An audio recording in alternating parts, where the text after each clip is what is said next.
Welcome to my podcast. I'm Rob Parker, and I'm talking today with Anna Liu. Some of our callers have been telling us that they have trouble remembering things, and Anna is a memory expert. She's here to give us some tips on how to improve your memory. Welcome, Anna. Thank you, Rob. It's great to be here. Well, we're very happy to have you. Now, Anna, this may sound like an old-fashioned idea. I remember my grandmother giving me a tip to tie a string around my finger to help me remember things. Do you think that's a good idea? Well, Rob, that may not be the best way. The reason for this is you might forget why you tied the string around your finger. Today I'm going to try to give the audience some more practical tips, and I think you'll be glad to hear they're not all that complex. Okay. I'm sure we could use some more practical ideas. One thing you can do is write it down. This is especially helpful when you have to remember a lot of things, as many of us do.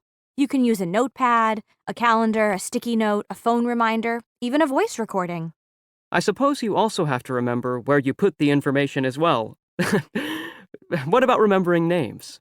A lot of people have trouble doing that. Yes, you're right. Well, one thing you can do is try to connect or link the name with something else.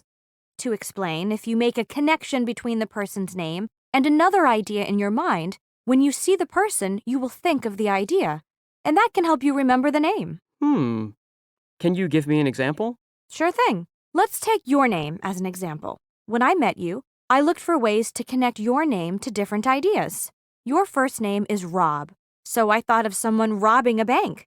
And your last name is Parker, so I thought of someone parking a car. Now, if I want to remember that your name is Rob Parker, I can think of you parking a car and going into a bank to rob it. Well, I never knew that. I hope you won't think I really am a bank robber. And I think it's easier with my name than yours. That's true. But another thing you can do is repeat the information, either to yourself or aloud. That's because repeating information helps it stay in your brain. This is especially useful to students who want to memorize facts for tests. They can reread the information they need to remember, rewrite it, and say it over and over again. It really does help the information stay in your long-term memory. And you can also use it in social situations. For example, do you remember when we first met? It was at a party. I'm not sure. Well, one of the things I did was repeat your name. As I recall, at the beginning of the conversation, I said something like, "Nice to meet you, Rob." And when I said goodbye, I probably said something like, "It was great talking with you, Rob." That is a good idea. And one other thing people can do, and don't, is pay attention.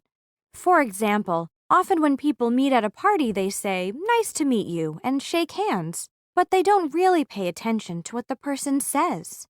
The reason for this is that they're too busy thinking about something else. For example, they might be concentrating on what they are going to say next. Instead, pay attention to the person's name and ask them some questions about themselves. For example, when I met you, I remember asking about your interests, and you said you had this podcast. So now whenever I hear the name Rob Parker, I think of you parking a car, robbing a bank, and then running back here to do a podcast. Well, that is quite an image. Thank you, Anna, for all the great tips on how to improve our memory. I'm sure they will be very useful to our listeners. Thank you, Rob. It's been a pleasure.